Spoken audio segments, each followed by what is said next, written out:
cooling has so often been ignored in the larger discourse on climate change.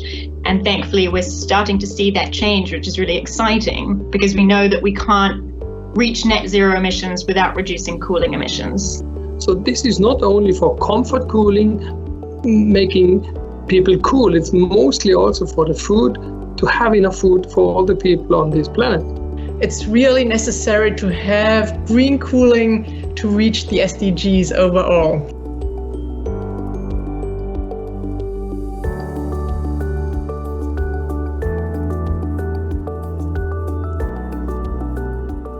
The reality is the fluorochemical industry has been very successful in reinventing themselves over and over again, and we've got into this chemical treadmill. Natural refrigerants are available in vast quantities at very low price. The big benefit of the new technology is the energy. We see 20, 30, even 50% reduced energy in our new range of equipment.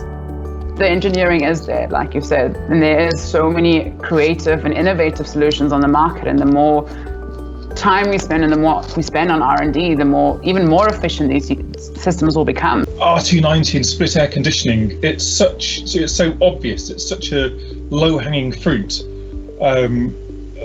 There's lots of people in other sectors scrabbling around to get, a few kilos of CO2 emissions reduction done here and there. But split ACs, it just seems like a no-brainer.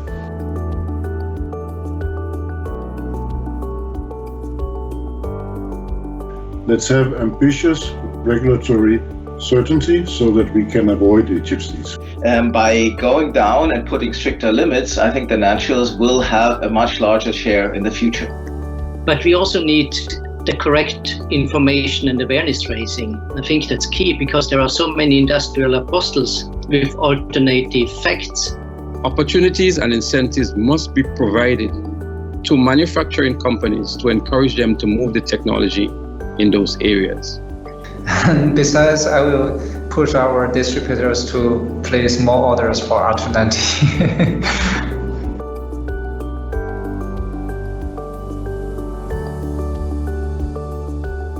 A lot has been done. The Montreal Protocol is the most successful treaty ever, but there's still a lot more to do. There's a huge challenge ahead of us. We need to act now, within the next 5 years. We can't wait around, and we cannot continue using obsolete refrigerants. We have to focus to protect the environment. The innovation is there, the ideas are there, the technical solutions are there.